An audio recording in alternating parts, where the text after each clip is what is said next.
Olá, tudo bem? Gente, estamos dando continuidade na leitura do livro Mulheres que Correm com os Lobos. Meu nome é Ivana Gomes e esse é o áudio de número 55. Desembaraçando o esqueleto. A história da mulher esqueleto é uma dentre muitas histórias universais de teste do pretendente. Numa história desse tipo, os amantes precisam provar sua boa intenção e seu poder, demonstrando geralmente que têm os cônjuges ou ovários para encarar alguma força luminosa mais poderosa e assustadora. Embora aqui a estejamos chamando de natureza da vida, morte e vida, outros poderiam chamá-la de um aspecto do self, ou de espírito do amor. E ainda outros, de Deus, de grada, um espírito de energia ou de uma infinidade de nomes. O pescador demonstra sua boa intenção, sua força e seu envolvimento crescente com a mulher esqueleto ao desemaranhá-la. Ele olha para ela toda dobrada para um lado e para o outro e vê nela um vislumbre de algo. Ele nem sabe de quê. Ele havia fugido dela, ofegante e soluçante. Agora ele cogita tocar nela, só por existir. Ela, de algum modo, está tocando o coração do pescador. Quando compreendermos a solidão da natureza da vida, morte e vida, que é constantemente rejeitada, embora não por culpa sua, então talvez possamos nos sentir tocados pelo seu sofrimento. Se for ao amor que estivermos nos dedicando, muito embora nos sintamos apreensivos ou assustados, estaremos dispostos a desembaraçar a linha dos ossos da natureza da morte.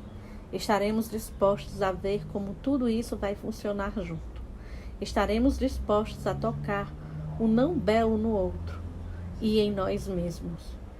Oculto esse desafio está um teste inteligente do self. Ele se encontra em termos mais claros nos contos em que o belo assume a aparência de feio com o objetivo de pôr à prova a personalidade de alguém. Na história de Amantes, Rubis e Pérolas, uma enteada bondosa, porém maltratada, puxa a água do poço para um desconhecido rico e recebe a recompensa de verter diamantes, rubis e pérolas da boca quando fala. A madrasta manda que suas filhas preguiçosas fiquem junto ao mesmo poço e atendam ao rico desconhecido. Dessa vez, porém, aparece uma desconhecida esfarrapada. Quando ela implora por um caneco d'água, as filhas perversas se negam altivamente. A desconhecida as recompensa, fazendo com que cobras, sapos e lagartos saiam das suas bocas para todo sempre.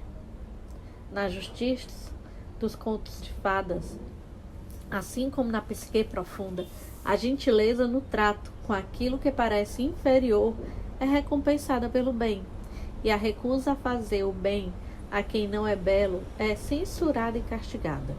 O mesmo ocorre nos importantes estados emocionais, como no amor.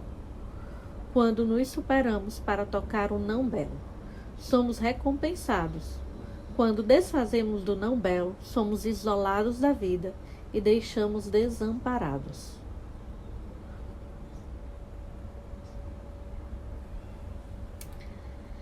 Para alguns, é mais fácil ter pensamentos mais elevados, mais belos e tocar aquilo que decididamente nos transcende do tocar, ajudar e apoiar o que não é tão positivo. Ainda mais, como a história ilustra, é fácil rejeitar o não belo e ainda ter uma sensação enganosa de correção. É esse o problema de amor no trato com a mulher esqueleto. O que é o não belo? Nosso próprio anseio secreto de sermos amados é o não belo. Desamar e mal amar são o não belo. Nossa negligência na lealdade e na devoção não é bela. Nossa sensação de isolamento da alma é sem graça. Nossas incompreensões, falhas e imperfeições psicológicas bem como nossas fantasias infantis, são o não belo. Além disso, a natureza da vida, morte e vida, que dá a luz, destrói, incuba e dá a luz novamente, é considerada das nossas culturas o não belo. Desemaranhar a mulher esqueleto é compreender esse erro conceitual e corrigi-lo. Desemaranhar a mulher esqueleto é compreender que o amor não significa apenas velas tremeluzentes e plenitude. Desemaranhar a mulher esqueleto significa que encontramos o entusiasmo em vez do medo, nas trevas da regeneração. Significa um bálsamo para velhas feridas. Significa modificar nosso jeito de ver e de ser, de modo a refletir a saúde da alma em vez da sua penúria. Para amar, tocamos a mulher ossuda, primitiva e não tão bela, decifrando para nós mesmos o sentido da natureza da vida, morte e vida, devolvendo-lhe o estado natural, permitindo que volte a viver. Não é suficiente puxar o inconsciente até a superfície, nem mesmo arrastá-lo por acaso até dentro de casa.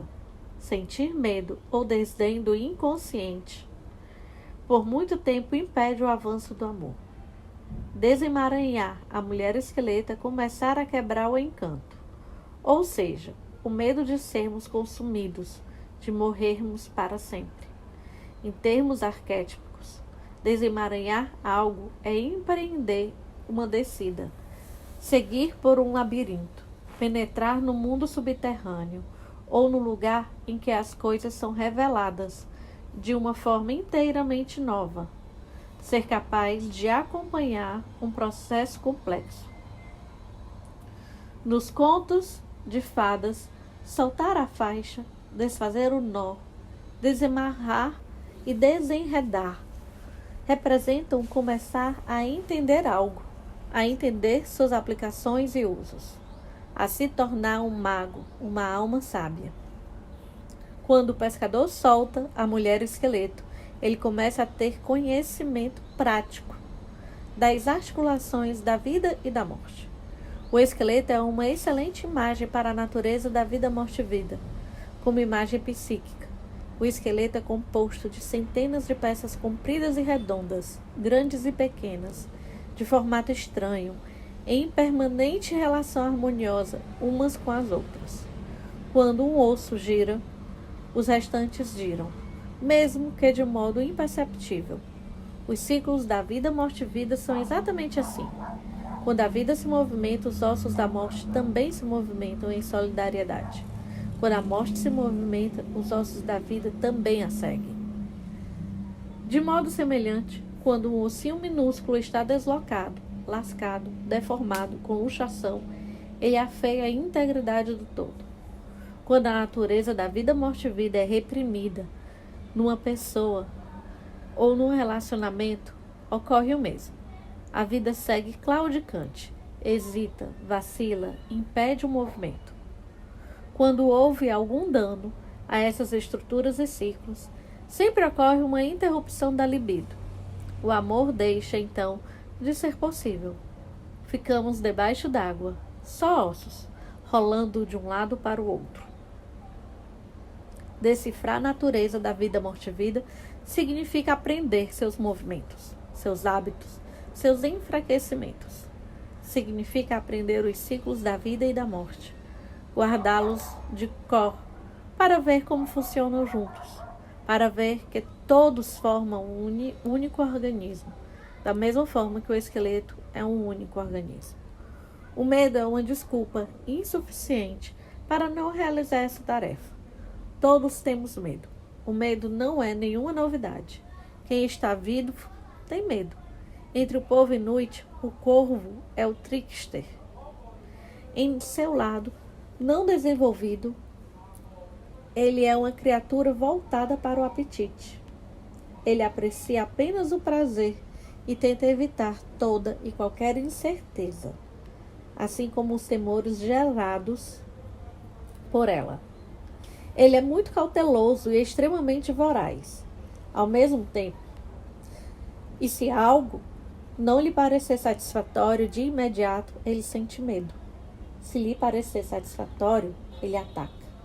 O corvo gosta das belas conchas nacaradas, de contas de prada. Opa, vou repetir aqui esse parágrafo. O corvo gosta das belas conchas nacaradas, de contas de prata, de banquetes intermináveis, de mexericos e do sono aquecido sobre o buraco da chaminé. O ego corvo é o pretendente que quer uma coisa certa.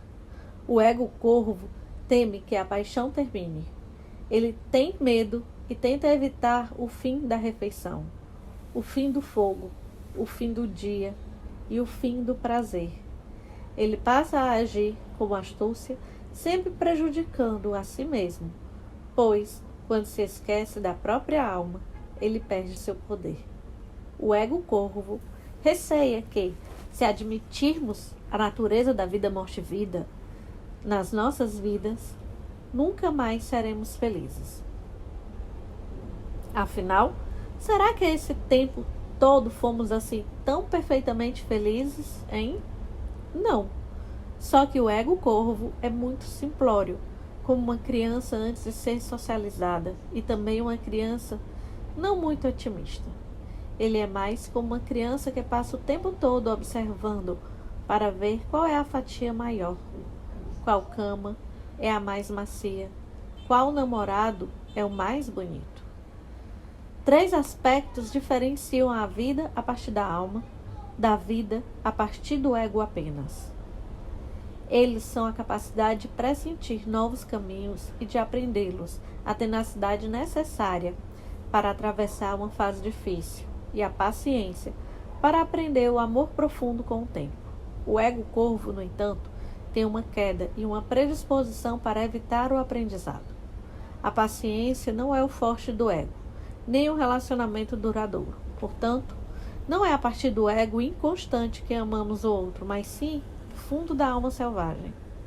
Uma paciência desenfreada, como coloca a poeta Adrienne Ricci, é imprescindível para desemaranhar ossos, para aprender o significado da morte, para ter a tenacidade de ficar com ela. Seria um erro pensar que é necessário um herói musculoso para conseguir isso. Não é? Não. É preciso um coração disposto a morrer, renascer, morrer e renascer repetidamente. O ato de desenredar a mulher esqueleto revela que ela é antiquíssima, anterior à história. É ela quem compara o peso da energia com o da distância, o do tempo com o da libido, o do ânimo com o da sobrevivência. Ela medita, ela examina, ela considera e depois age, a fim de investi-lo com uma centelha ou 2, ou com uma chama repentina de fogo grego. Ou ainda, ela o abafa, soca ou o extingue totalmente. Ela sabe o que é preciso. Ela sabe quando chegou a hora. Na tarefa de desembaraçá-la, adquirimos a capacidade de pressentir o que virá depois, de compreender melhor como se relacionam todos os aspectos da psique da natureza, como podemos participar. Desembaraçá-la é conquistar um conhecimento articulado do próprio self e do outro. Significa reforçar nossa capacidade para acompanhar as fases, os projetos, as eras de incubação, nascimento e transformação em paz, e com a maior graça possível. Portanto, nesse sentido, um parceiro que de início foi muito ingênuo acerca do amor, vai ficando muito melhor sob esse aspecto por ter observado essa mulher esqueleto e por ter arrumado seus ossos. À medida que se começa a avaliar os padrões da vida, morte e vida, podem se prever os ciclos do relacionamento em termos do excesso, seguindo-se à falta, e do desgaste, seguindo-se à abundância. Uma pessoa que tenha desembaraçado a mulher esqueleto conhece a paciência, sabe esperar melhor.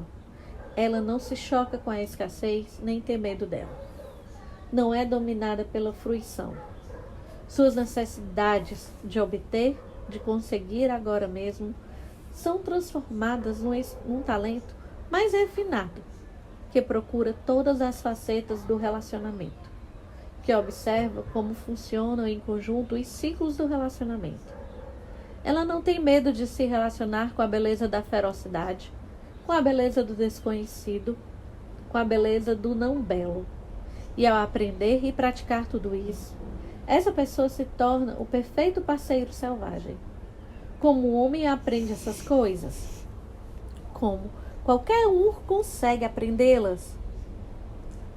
Basta entrar em diálogo direto com a natureza da vida, morte e vida, prestando atenção à voz interna, que não é a do ego. Aprenda perguntando à natureza da vida, morte e vida perguntas incisivas sobre o amor e sobre amar. E depois ouça as respostas com atenção. Com isso tudo, aprendemos a não nos deixar levar pela voz irritante que nos diz do fundo da mente: isso é uma tolice. Eu é que estou inventando essas coisas. Aprendemos a ignorar essa voz e a dar atenção ao que se ouve por trás dela. Aprendemos a seguir o que ouvimos. Tudo aquilo que nos aproxima de uma percepção mais aguçada, do amor de devoção e de uma visão nítida da alma. É bom adotar a prática diária de meditar sobre a repetição do ato e de desenredar a natureza da vida, morte e vida. O pescador entoa uma pequena canção de um único verso, que repete para ajudar na tarefa de desembaraçar a linha. Trata-se de uma canção para propiciar a percepção, para auxiliar na soltura da natureza da mulher esqueleto. Não sabemos o que ele está cantando, só podemos tentar adivinhar. Quando estivermos soltando essa natureza, seria bom que cantássemos algo mais ou menos assim: ao que eu preciso dar mais morte hoje para gerar mais vida. O que eu sei que preciso morrer, mas hesito em permitir que isso ocorra. O que precisa morrer em mim para que eu possa amar? Qual é a não beleza que eu temo? Que utilidade pode ter para mim hoje o poder do não belo? O que deveria morrer hoje? O que deveria viver? Qual vida tenho medo de dar à luz? Se não for agora, quando? Se entoarmos a canção da consciência, até sentirmos o ador da verdade, estaremos lançando uma labareda para dentro das trevas da psique, de modo a poder ver o que estamos fazendo, o que realmente estamos fazendo, não o que queremos pensar que estamos fazendo. É assim que se desenredam nossos sentimentos e tem início a compreensão dos motivos pelos quais o amor e a vida devem ser vividos a partir dos ossos. Para encarar a mulher esqueleto, ninguém precisa assumir o papel do herói intergaláctico, entrar em conflito armado, nem mesmo arriscar a vida na selva. Basta que se queira desemaranhá-la.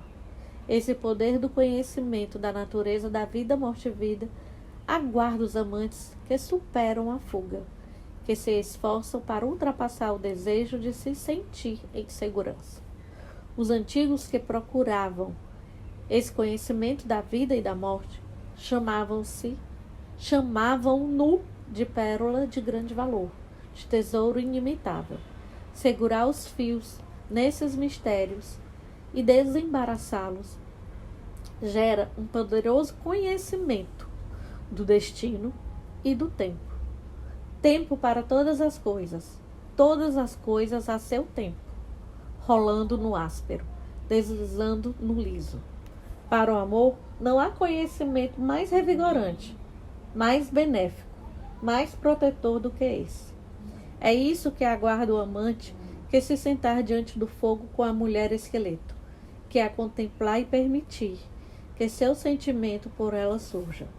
É o que aguarda aqueles que se dispuserem a tocar o não belo nela, e que se dispuserem a soltar sua natureza da vida morte-vida com carinho. Gente, aqui eu termino essa parte da leitura, ficou um áudio bem grande, mas tem algo que eu preciso falar. Que foi à medida que eu ia lendo, que eu ia percebendo, é a questão o quanto que a gente está disposto a abrir mão do nosso ego, entendeu? Para dar valor ao que é realmente de valor, né? E aí, para isso, a gente precisa primeiro saber o que é ego e o que é realmente. E aí vem aquelas perguntas, né? Que ele faz, que a autora coloca aqui, exatamente para a gente poder pensar através delas, abrindo mão do nosso ego. Para abrir mão, entender o que é o ego e abrir mão deles. E uma outra coisa que eu quero falar é a questão de o quanto que a gente está aberto às relações e a se aprofundar nas relações, né? E também a se abrir para essas relações no sentido de deixar também o outro nos conhecer mais profundamente. Abrir mão daquele momento inicial do encantamento, que eu acho que eu falei no áudio passado, ou foi no retrasado, não lembro. Abrir mão daquilo e deixar se entregar de corpo e alma, sabe? E de conhecer também, se abrir a também entender o outro. E aí tá ambos abertos a entender um outro, né? À medida que eu ia lendo aqui, eu ia lembrando, pensei também nisso. Então, termino aqui este áudio e nos vemos no próximo áudio.